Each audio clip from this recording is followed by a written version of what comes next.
Hello guys, welcome back our YouTube educational channel. Guys, आज मैं class 10 economics का chapter 1 का पार्ट 2 लेकर आई हूँ। इस वीडियो में हम लोग अर्थव्यवस्था के विकास की स्थितियों के बारे में जानेंगे, समावेशी विकास क्या होता है उसके बारे में जानेंगे, सतत विकास, इसके बाद योजना आयोग और भारत में नियोजन जैसे विभिन्न पंचवर्षीय योजना के बारे में जानेंगे तथा एनडीसी क्या होता है इसके बारे में हम लोग जानेंगे। ये वीडियो आप लोगों के लिए बहुत ही हेल्पफुल होने वाला है, तो चलिए स्टार्ट करते हैं। पिछले वीडियो में हमने अर्थव्यवस्था की परिभाषा तथा अर्थव्यवस्था की ढांचा के बारे में जाना और अर्थव्यवस्था के प्रकार के बारे में हमने जाना। उसमें हमने पूंजीवादी, समाजवादी तथा मिश्रित अर्थव्यवस्था के बारे में जाना है। ये जो वीडियो है इसमें हम देखेंगे कि अर्थव्यवस्था के विकास के लिए स्थितियाँ कौन कौन सी आती है। जैसे हमने देखा था कि अर्थव्यवस्था क्या था। अर्थव्यवस्था यानी कि समाज की सभी इनकम यानी आय का स्रोत है, ठीक है, पिछले वीडियो में देखा था। अब इसके विकास के लिए कौन कौन सी स्थिति होती है, तो अर्थव्यवस्था के विकास के लिए दो स्थितियाँ आती है, एक है आर्थिक विकास और दूसरा है मौद्रिक विकास। इन्हीं दो टॉपिक पे आज हम लोग इस वीडियो में डिटेल्स में डिस्कस करेंगे और इस बुक में इससे संबंधित जितने भी मेन पॉइंट हैं जो आपके एग्जाम में पूछे जा सकते हैं वो सबके नोट्स मैंने मेंशन कर दिया है, ठीक है। तो फर्स्ट है आर्थिक विकास। तो आर्थिक विकास होता क्या है, तो देखिए प्रोफेसर रोस्टो के अनुसार, प्रोफेसर रोस्टो ने आर्थिक विकास के बारे में कहा था कि आर्थिक विकास एक और श्रम शक्ति में वृद्धि की दर तथा दूसरी ओर जनसंख्या में वृद्धि के बीच का संबंध है।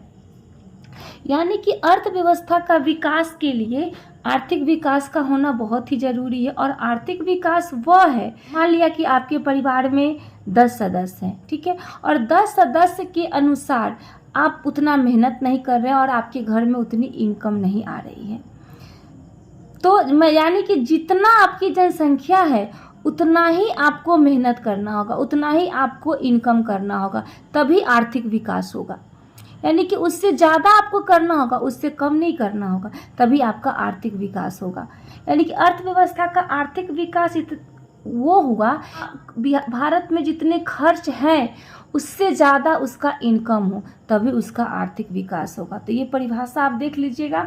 नेक्स्ट है प्रोफेसर मेयर एवं बाल्डविन के अनुसार, तो आर्थिक विकास एक ऐसी प्रक्रिया है, यानी कि आर्थिक विकास एक ऐसा प्रोसेस है जिसके द्वारा दीर्घ काल में किसी अर्थव्यवस्था की वास्तविक राष्ट्रीय आय में वृद्धि होती है। राष्ट्रीय आय, पहले हम लोग राष्ट्रीय आय के बारे में जानेंगे कि राष्ट्रीय आय होता क्या है। यानी कि एक साल में पूरे किसी देश में एक साल की अवधि में कितना वस्तुओं और सेवाओं के उत्पादन से कितना पैसा आ रहा है, उसके कुल योग को हम राष्ट्रीय आय कहते हैं, ठीक है, समझ में आया। यानी कि किसी देश के बारे में कह रहा है कि कोई भी एक देश, जैसे हमारे भारत हो गया, वहाँ पे एक साल में कितनी वस्तुओं और सेवाओं को बेचने से कितना इनकम हो रहा है, उस टोटल इनकम को जोड़ेंगे तो हमारा नेशनल इनकम निकल जाएगा, ठीक है। तो कह रहा है कि आर्थिक विकास एक ऐसी प्रक्रिया है जिसके द्वारा दीर्घकाल में किसी अर्थव्यवस्था की वास्तविक राष्ट्रीय आय में वृद्धि होती है। यानी कि दीर्घ काल तक जो उसका इनकम है, जो मतलब नेशनल इनकम है, उसमें काफ़ी वृद्धि है। तो इसको आपको याद करना होगा। इसकी परिभाषा मेयर और बाल्डविन के अनुसार है, economic development is a process whereby any economy's real national income increases over a long period of time. एक बात आप जान लीजिए कि जब बोर्ड का एग्ज़ाम होता है तो अगर आप परिभाषा लिख रहे हैं और उस परिभाषा का अगर आप इंग्लिश में भी परिभाषा लिख रहे हैं तो आपके मार्क्स काफ़ी उठेंगे। कोशिश कीजिएगा कि इकोनॉमिक्स में आपका अगर कहीं भी इंग्लिश में परिभाषा दिया हुआ है तो उसे ज़रूर यूज़ करें ताकि आपका मार्क्स ज़्यादा उठे। नेक्स्ट एक नोट है, आर्थिक विकास का मुख्य उद्देश्य अर्थव्यवस्था के समस्त क्षेत्रों में उत्पादकता का ऊंचा स्तर प्राप्त करना होता है। ये आप देख रहे हैं, समझ में आ रहा है। यानी कि आर्थिक विकास क्या हो गया, आर्थिक विकास का मुख्य उद्देश्य हो गया कि जितना भी उत्पादन हो रहा है किसी भी सेक्टर में, वो सेवा सेक्टर में हो, कृषि से संबंधित हो, किसी उद्योग से संबंधित हो, किसी भी सेक्टर में संबंधित हो, उसका जो ऊंचा स्तर प्राप्त करना है, तभी हमारा देश का आर्थिक विकास होगा। यानी कि अर्थव्यवस्था का विकास के लिए उसके आर्थिक विकास का होना बहुत ज़रूरी है। जब तक किसी देश का आर्थिक विकास नहीं होगा, वहाँ की अर्थव्यवस्था नहीं सुधरेगी। आर्थिक विकास, आर्थिक वृद्धि और आर्थिक प्रगति में अंतर क्या है? ये तीनों में यानी कि इकोनॉमिक डेवलपमेंट, इकोनॉमिक ग्रोथ और इकोनॉमिक प्रोसेस में क्या अंतर है, इसको देखेंगे। श्रीमती उर्सुला हिक्स के अनुसार, उर्सुला हिक्स ने क्या कहा है कि वृद्धि शब्द का प्रयोग आर्थिक दृष्टि से विकसित देशों के संबंध में प्रयोग किया जाता है। अब देखिए, उर्सुला हिक्स बोल रहे हैं कि वृद्धि शब्द का प्रयोग वहाँ करेंगे जहाँ पे विकसित देश का संबंध हो, जबकि विकास शब्द का प्रयोग हम वहाँ करेंगे जहाँ विकासशील अर्थव्यवस्था हो। अब पहले समझिए कि विकसित देश होता क्या है। यानी कि विकसित देश हो गया, विकसित देश उसे कहेंगे जहाँ की राष्ट्रीय आय, नेशनल इनकम अधिक हो, वो देश विकसित देश में आएगा। जैसे अमेरिका का नेशनल इनकम काफ़ी ज़्यादा है, इसलिए अमेरिका को विकसित देश कहते हैं। लेकिन विकासशील अर्थव्यवस्था, विकासशील देश उसे कहेंगे जिसका नेशनल इनकम यानी कि जिस देश का राष्ट्रीय आय कम हो, वैसे देश को अविकसित या विकासशील देश कहेंगे। यानी कि ये विकास की ओर अग्रसर हो रहा है। तो कह रहा है कि वृद्धि शब्द का प्रयोग विकसित देशों के लिए किया जाता है, लेकिन विकास शब्द का प्रयोग विकासशील अर्थव्यवस्थाओं के संदर्भ में किया जाता है। कभी कभी पूछ देगा, आपको कोटेशन दे देगा कि वृद्धि शब्द का प्रयोग आर्थिक दृष्टि से, यानी कि ये पूरा आपका दे देगा और बोलेगा इनमें से किसके अनुसार ये कहा गया है। तो उर्सुला हिक्स के अनुसार, ब्राइट के अनुसार, मेडिसन के अनुसार। तो आपको इसको ध्यान में रखना होगा कि ये जो बात बोले हैं वो उर्सुला हिक्स बोले हैं। नेक्स्ट है डॉक्टर ब्राइट सिंह के अनुसार। तो डॉक्टर ब्राइट सिंह ने क्या किया है कि ग्रोथ शब्द का प्रयोग, ग्रोथ क्या है, वृद्धि शब्द का प्रयोग विकसित देशों के लिए किया जाता है। अब देखिए यहाँ पे विकसित यानी कि जिसकी राष्ट्रीय आय ज़्यादा है, उसी देश के लिए ग्रोथ शब्द का प्रयोग किया जाएगा। ठीक है, तो ये कौन बोले थे? तो डॉक्टर ब्राइट बोले थे। और मेडिसन के अनुसार धनी देशों में आय का बढ़ता हुआ स्तर आर्थिक वृद्धि का सूचक होता है, जबकि निर्धन देशों में आय का बढ़ता हुआ स्तर आर्थिक विकास का सूचक होता है। अब देखिए यहाँ पे आर्थिक वृद्धि और आर्थिक विकास का बात किया है, यानी कि धनी देशों के लिए आर्थिक वृद्धि बताया है और निर्धन देशों के लिए आर्थिक विकास बताया कौन? मेडिसन। तो आपको ये ध्यान में रखना होगा कोटेशन। नेक्स्ट है समावेशी विकास, यानी कि इंक्लूसिव ग्रोथ क्या होता है? समावेशी का मतलब होता है कि इसमें सभी लोगों का विकास हो। समावेशी में सभी लोग इसमें मिलेंगे, जिसमें कोई भी कास्ट का, वर्ग का लोग हो सकता है, तभी हमारे देश का विकास होगा। यानी कि आर्थिक विकास जिस पद्धति या प्रक्रिया से समाज के सभी वर्गों का जीवन स्तर ऊंचा होता जाए तथा समाज का कोई भी वर्ग विकास के लाभ से अछूता नहीं रहे, तो ऐसे ही विकास की क्रिया को समावेशी विकास कहा जाता है। आप अपने स्कूल में देखते होंगे कि आपके विद्यालय में सभी कास्ट के लोग पढ़ने आते हैं, सभी कास्ट के विद्यार्थी बच्चे पढ़ने आते हैं। उसमें बच्चे हिंदू, मुस्लिम, सिख, ईसाई यानी कि सभी कास्ट के बच्चे उसमें पढ़ते हैं। तो वैसी पढ़ाई को कहा जाता है समावेशी शिक्षा। तो ठीक उसी प्रकार समावेशी विकास हो गया, यानी कि इसमें समावेशी विकास तभी होगा जब समाज के सभी वर्गों का स्तर ऊंचा होगा, तभी हमारे देश का विकास अच्छे तरह से होगा। यानी कि इस विकास में कोई भी वर्ग इस विकास के लाभ से अछूता नहीं रहेगा, तब हमारा समावेशी विकास कहलाएगा। यानी कि उसके बाद ही हमारे देश का आर्थिक विकास होगा। नेक्स्ट है सतत विकास या सस्टेनेबल डेवलपमेंट, ठीक है। तो सस्टेनेबल डेवलपमेंट क्या होता है कि सतत विकास का शाब्दिक अर्थ होता है ऐसा विकास जो जारी रह सके, टिकाऊ बना रह सके। सतत विकास में न केवल वर्तमान पीढ़ी बल्कि भावी पीढ़ी के विकास को भी ध्यान में रखा जाता है। देखिए, सतत विकास का मतलब हो गया, जैसे मैं आपको बताते हैं, कह रहा है कि एक ऐसा विकास हो जो हमें भविष्य में भी हो, यानी कि इतना ही नहीं विकास हो कि बस अभी तक विकास हो और हमारे आने वाली पीढ़ी को कमियां हो जाए। जैसे पानी के बारे में है, पानी का सतत विकास होना चाहिए ताकि पानी का खर्च हम ऐसे करें कि हमें भी पानी की किल्लत ना हो और आने वाली भावी पीढ़ी को भी पानी की कमी नहीं हो। आप देख रहे हैं कि हमारे देश में या फिर सभी जगहों पे पानी की कमी होती जा रही है, तो उसी को कहेंगे सस्टेनेबल डेवलपमेंट, यानी कि सतत विकास, यानी कि ऐसा विकास जो जारी रहे, टिकाऊ बना रहे और इसमें केवल भावी वर्तमान पीढ़ी ही नहीं बल्कि भावी पीढ़ी का भी विकास हो, ठीक है। उसके बाद में वुडलैंड ने कहा था कि विकास की वह प्रक्रिया जिसमें वर्तमान की आवश्यकताएं बिना भावी पीढ़ी की दक्षता, योग्यताओं से समझौता किए पूरी की जाती है। अब इसको समझने का प्रयास कीजिएगा, यानी कि हमारी जो आज की जो आवश्यकताएं हैं उसके बारे में आने वाली पीढ़ियों की योग्यताओं से हम बिना समझौता किए उसको पूरा किया जा सके। यानी कि आज की जो आवश्यकताएं हैं वो आने वाली पीढ़ी की योग्यताओं से बिना समझौता किए पूरी की जाए, वही विकास की प्रक्रिया है। हमें आने वाली भावी पीढ़ी की योग्यता से और दक्षता से समझौता नहीं करना है, तो और वर्तमान की आवश्यकता को भी पूरा करने लाए, वही तभी विकास होगा। हमें भविष्य के लोगों को इसमें शामिल नहीं करना है। वुडलैंड आयोग के अनुसार ये परिभाषा है, तो इस परिभाषा को भी आपको याद कर जाना है। नेक्स्ट टॉपिक है योजना आयोग, यानी कि प्लानिंग कमीशन। प्लानिंग कमीशन का मतलब है कि हमारी सरकार ने आज़ादी के बाद पहली बार देश में एक योजना तैयार किया। आप लोग भी योजना बनाते हैं, प्लान बनाते हैं कि हाँ चलो इतना साल में हम इतना इनकम करेंगे, तो ठीक उसी प्रकार सरकार ने भी प्लान तैयार किया कि देश के विकास के लिए एक टारगेट बनाया गया। तो इस योजना आयोग में टोटल 12 पंचवर्षीय योजना हुआ है। इसका फर्स्ट टॉपिक है भारत में योजना आयोग का गठन 15 मार्च 1950 को किया गया। ये डेट आपको याद रखना होगा कि योजना आयोग का गठन कब किया गया, क्वेश्चन पूछा जा सकता है। याद रखिएगा 15 मार्च 1950 को। इसके पदेन अध्यक्ष कौन होते हैं, तो देश के प्रधानमंत्री इसके पदेन अध्यक्ष होते हैं, ठीक है।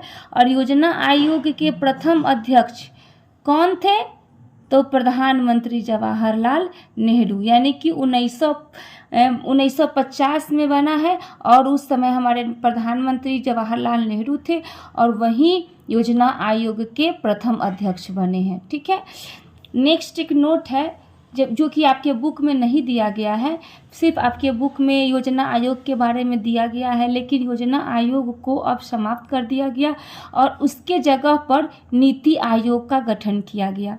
इसी के लिए मैंने नोट्स में ये मेंशन कर दिया है कि योजना आयोग का प्रमुख कार्य पंचवर्षीय योजना बनाना है, लेकिन 1 जनवरी 2015 को प्रधानमंत्री नरेंद्र मोदी ने योजना आयोग के जगह या स्थान पर नीति आयोग का गठन किया। ये आपको याद रखना होगा, क्योंकि योजना आयोग के जगह पर अब किसका गठन किया गया है, तो नीति आयोग का। और नीति आयोग का गठन कब हुआ है, तो 1 जनवरी 2015 को। और इसको योजना आयोग को ख़त्म किसने किया है, तो प्रधानमंत्री नरेंद्र मोदी ने, ठीक है। ये आपको याद रखना होगा, जो कि आपके बुक में नहीं दिया गया था। नीति को कभी कभी बोल देता है कि इसका नीति का फुल फॉर्म क्या होता है, तो नीति NITI, N से हो गया नेशनल, I से हो गया इंस्टीट्यूशन, फॉर T से हो गया ट्रांसफॉर्मिंग इंडिया, ठीक है। नेक्स्ट नोट है योजना आयोग के शब्दों में आर्थिक नियोजन का अर्थ राष्ट्र की प्राथमिकताओं के अनुसार देश के संसाधनों का विभिन्न विकासात्मक क्रियाओं में प्रयोग करना है। अब देखिए योजना आयोग के शब्दों में क्या है कि जब आर्थिक नियोजन, यानी कि आर्थिक नियोजन हो गया पंचवर्षीय योजना, जैसे हर 5 साल पे जो योजना तैयार किया जाता था उसका मतलब हर देश के जितने भी संसाधन है हमें प्रयोग करना है। और कब कैसे प्रयोग करना है, तो संसाधन का प्रयोग हम विकासात्मक क्रियाओं में प्रयोग करें। ठीक है, विभिन्न विकासात्मक क्रियाओं में हम देश के संसाधन का प्रयोग करें। इसको इंग्लिश में भी लिखा गया है, economic planning means utilization of countries' resources into different development activities in accordance with national priorities। तो मैं आपसे पहले भी बताई हूँ कि जो भी इंग्लिश में कोटेशन होगा उस कोटेशन को आपको इंग्लिश में इकोनॉमिक्स में याद करना होगा। इंग्लिश के कोटेशन से इकोनॉमिक्स में मार्क्स ज़्यादा उठते हैं। ठीक है, नेक्स्ट है भारत में नियोजन। अभी तक टोटल 12 पंचवर्षीय योजना हो चुका है, जो कि 1951 से लेकर और 2017 तक पूरे पंचवर्षीय योजना, यानी कि लास्ट में 12वीं पंचवर्षीय योजना हुआ है। और आपके बुक में पहली, दूसरी, 7वीं, 10वीं तथा 11वीं पंचवर्षीय योजना के बारे में दिया गया है। यहाँ पे मैं टोटल 12 पंचवर्षीय योजना को क्लियरली और डिटेल्स में मैं बताने की कोशिश करूँगी।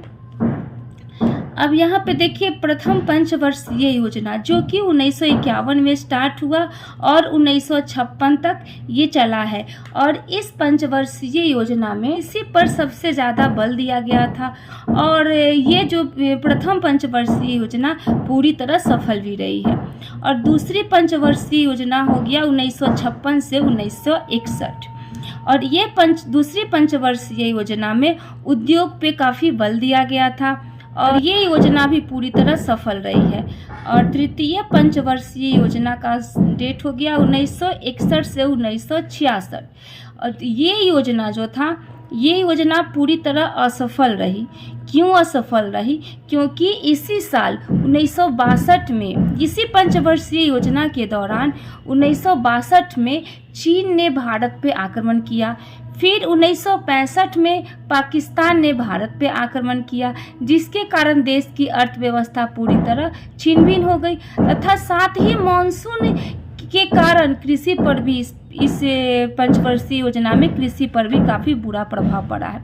अब यहाँ देख रहे हैं कि 1961 से 1966 में अगर तृतीय पंचवर्षीय योजना है तो 1967 से स्टार्ट हो जाना चाहिए चतुर्थ पंचवर्षीय योजना, लेकिन इन्हीं कमियों के कारण चतुर्थ पंचवर्षीय योजना जिसका जो टारगेट रखा गया था वो समय से पूरा नहीं हो सका। ये जो तृतीय पंचवर्षीय योजना के लक्ष्यों को पूरा करने के लिए 1966 से 1967, 1966 से 67, फिर 67 से 68 और फिर 68 से 69, ये 3 साल जो था 3 वार्षिक योजनाएं प्रारंभ की गई।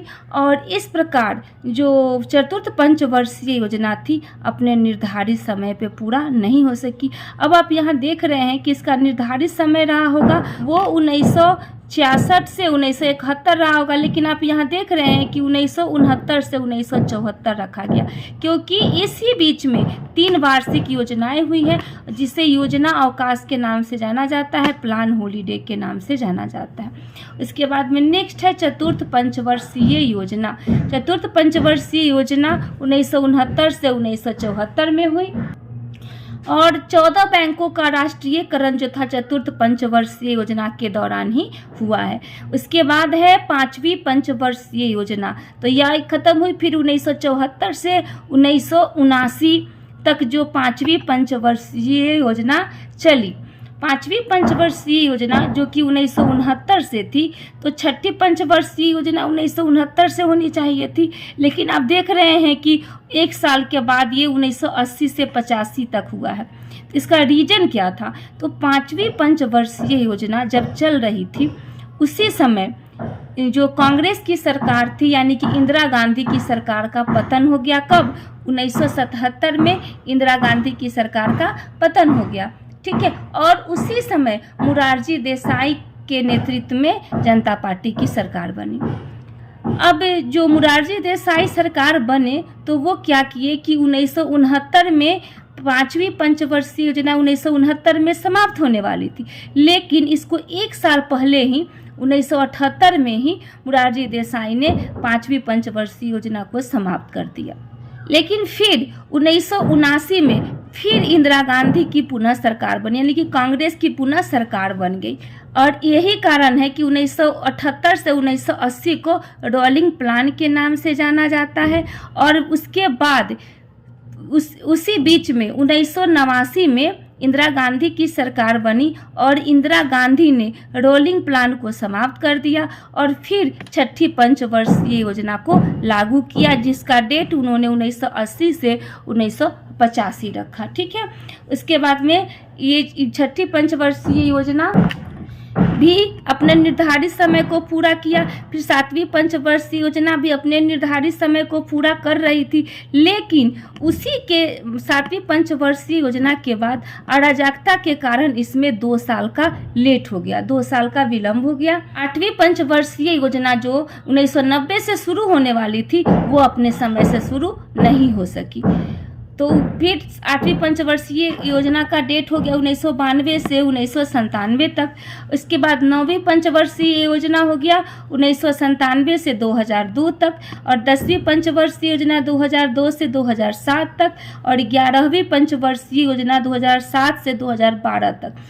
फिर 12वीं पंचवर्षीय योजना चल रही थी कि ठीक उसी समय 2012 से 2014 तक उसका टारगेट रखा गया था, लेकिन उसी समय 2014 में जनता पार्टी की सरकार बनी जिसमें नरेंद्र मोदी प्रधानमंत्री बने और 2014 में ही उन्होंने योजना आयोग को समाप्त करने का निर्णय लिया। लेकिन 1 जनवरी 2015 को योजना आयोग को हटाकर प्रधानमंत्री नरेंद्र मोदी ने नीति आयोग का गठन किया। ठीक है। लेकिन 12वीं पंचवर्षीय योजना 2017 में समाप्त हो गया। अब यहाँ आप देख रहे हैं 3 बार अवकाश हुआ है। 3 बार अवकाश, एक हुआ है 1966 से 1969 तक, फिर दूसरा हुआ है 1978 से 1980 और तीसरा हुआ है 1990 से 1992। तो आप ध्यान दीजिएगा, हर 12 साल के बाद, यानी कि 1966 से 1969 में 3 साल का हुआ। अब यहाँ देखिए 1966 से 1978 कितना साल का अंतराल है, तो पूरे 12 साल का अंतराल हुआ है। तो फिर 12 साल बाद क्या हुआ, रोलिंग प्लान हुआ, यानी कि 1966 से 1969 में 3 साल के लिए योजना अवकाश हुआ है। उसके बाद 12 साल के बाद फिर 2 साल के लिए रोलिंग प्लान बना है 1978 से 1980। अब फिर आप देखिए 1978 है और फिर यहाँ देखिए 1990 से 1992 तक के लिए 2 साल के लिए अराजकता के कारण लेट हो गया। तो फिर आप देख रहे हैं यहाँ पे कि 1978 और 78 और 1990 ये कितना साल हो गया, फिर 12 साल का अंतराल हो गया। तो हर 12 साल के बाद में योजना में विलंब हुआ है, योजना अवकाश के रूप में इसको जाना जाता है। तो फर्स्ट जो है 66 से 69 को योजना अवकाश यानी कि प्लान हॉलीडे, फिर 1978 से 1980 को रोलिंग प्लान और 1985 से 1900 यहाँ पे हो जाएगा 1990 से 1992, क्या हो गया, 2 साल के लिए हो गया। तो ये अराजकता के कारण इसमें विलंब हो गया। तो तक ठीक है। तो नेक्स्ट एक नोट है, नीति आयोग को राष्ट्रीय भारत परिवर्तन संस्थान, ठीक है, इसका जो national institution for transforming India को हिंदी में कहते हैं राष्ट्रीय भारत परिवर्तन संस्थान, तो भी कहा जाता है। तो ये नाम आपको याद रखना होगा, इसका फुल फॉर्म और इसका हिंदी। कभी कभी पूछ देता है कि राष्ट्रीय भारत परिवर्तन संस्थान निम्नलिखित में से किस आयोग का नाम है, तो आपको याद रखना होगा नीति आयोग का नाम है। टॉपिक है राष्ट्रीय विकास परिषद NDC। यानी कि नेशनल डेवलपमेंट काउंसिल, इसका फुल फॉर्म हो गया। तो भारत में राष्ट्रीय विकास परिषद का गठन 6 अगस्त 1952 को किया गया था। ये डेट आपको याद रखना होगा कि एनडीसी का गठन कब किया गया है, 6 अगस्त 1952 को। और इसका गठन क्यों हुआ, तो आर्थिक नियोजन में, यानी कि जो हम पंचवर्षीय योजना बताए हैं, पंचवर्षीय योजना हेतु राज्य सरकारों तथा योजना आयोग के बीच तालमेल तथा सहयोग का वातावरण बनाने के लिए किया गया था। यानी कि राज्य सरकार और योजना आयोग के बीच सहयोग का वातावरण बनाने के लिए एनडीसी का गठन किया गया था। इसमें सभी राज्यों के मुख्यमंत्री इसके पदेन सदस्य होते हैं। तो सभी राज्य के मुख्यमंत्री इसके किसके सदस्य होते हैं, तो एनडीसी यानी कि राष्ट्रीय विकास परिषद, नेशनल डेवलपमेंट काउंसिल के जो पदेन सदस्य होते हैं सभी राज्यों के मुख्यमंत्री होते हैं। और प्रत्येक पंचवर्षीय योजना बनाने का कार्य योजना आयोग का था और अंत में यह राष्ट्रीय विकास परिषद द्वारा अनुमोदित होता है।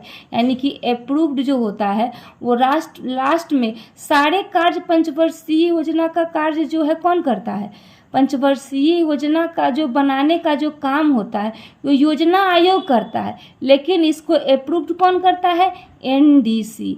तो इसी के लिए एनडीसी का गठन किया गया कब, 6 अगस्त 1952 को। अब हमारा जो ये टॉपिक था अर्थव्यवस्था में, अब ये देखिए अर्थव्यवस्था के विकास की स्थितियां में एक आर्थिक विकास था, एक मौद्रिक विकास था। तो आर्थिक विकास को हमने कंप्लीट कर लिया। अभी आर्थिक विकास में हमने योजना आयोग के बारे में पढ़ा, यानी कि देश का आर्थिक विकास किस किस कारण से होने के लिए प्लान किया गया था, ये सारे कारणों को हमने देखा। अब हम देखेंगे कि अर्थव्यवस्था के विकास में मौद्रिक विकास की क्या स्थिति है। ठीक है, तो फर्स्ट है वस्तु विनिमय प्रणाली। तो मौद्रिक विकास में वस्तु विनिमय प्रणाली है कि वस्तु से वस्तु का लेन देन कर अपनी आवश्यकता की पूर्ति करना वस्तु विनिमय प्रणाली कहलाती है। तो ये पॉइंट आपको याद रखना होगा कि वस्तु से वस्तु का लेन देन कर अपनी आवश्यकता की पूर्ति को क्या कहते हैं, तो वस्तु विनिमय प्रणाली। और आपके बुक में दिया गया था कंप्यूटर के बारे में, तो मैंने इसे नोट्स में मेंशन कर दिया है। ऐसे तो आप सभी बच्चे कंप्यूटर के बारे में भली भांति जानते होंगे, लेकिन फिर भी आपके बुक में दिया गया था, मुझे लगा कि मैं आपको मेंशन कर दूं, तो इसलिए मैंने मेंशन कर दिया। अगर आपको अच्छा लगेगा तो पढ़िएगा, अन्यथा इसको निगलेक्ट कर दीजिएगा। तो मानवीय मस्तिष्क का लगभग सारा कार्य एक मशीन के द्वारा किया जाता है, इस मशीन को कंप्यूटर कहते हैं। तो इसको आपको याद रखना होगा। नेक्स्ट है कोर बैंकिंग प्रणाली। जब एक व्यक्ति एक स्थान से दूसरे स्थान तक बिना विलंब के बैंक के माध्यम से पैसे का लेन देन करता है तो बैंक के इस प्रणाली को कोर बैंकिंग प्रणाली कहते हैं। यानी कि आप देख रहे हैं कि हम कल तो पैसे यहाँ से एक जगह से दूसरा स्थान भेजने के लिए बहुत सारी व्यवस्थाएं की गई है, जैसे हमारा हो गया पेटीएम हो गया, पेफोन हो गया। तो अब तो हम लोग उसी से, अब तो हमें सिर्फ मोबाइल हमें अपने पास में चाहिए और हम लोग सारे चीज़ों की खरीदारी कर लेते हैं। लेकिन अब तो आप लोग काफ़ी फास्ट हो गए, आप लोगों को ये सारी चीज़ें समझ में आ रही होंगी, लेकिन फिर भी आपके बुक में दिया गया था, इसलिए मुझे लगा कि आप लोगों को ये मेंशन कर दूं। तो देख लीजिए कोर बैंकिंग प्रणाली क्या है कि एक ही बिना किसी स्थान गए, एक कभी रुकावट के बैंक के माध्यम से पैसे का लेन देन होता है। इस बैंक की प्रणाली को कोर बैंकिंग प्रणाली कहते हैं। नेक्स्ट है एटीएम। एटीएम का फुल फॉर्म होता है ऑटोमेटिक टेलर मशीन। ये कभी कभी पूछ देता है, तो इसको आप लोग याद कर लोगे। और एटीएम के बारे में भी आप लोगों को पता ही हो, क्योंकि अब तो हमें लगता है कि हर घर में सभी बच्चों के माता पिता के पास एटीएम होगा। और अब तो जो भी बच्चे गवर्नमेंट स्कूल में पढ़ते हैं उन्हें भी बैंक में खाता है, उनके पास भी एटीएम होती होगी।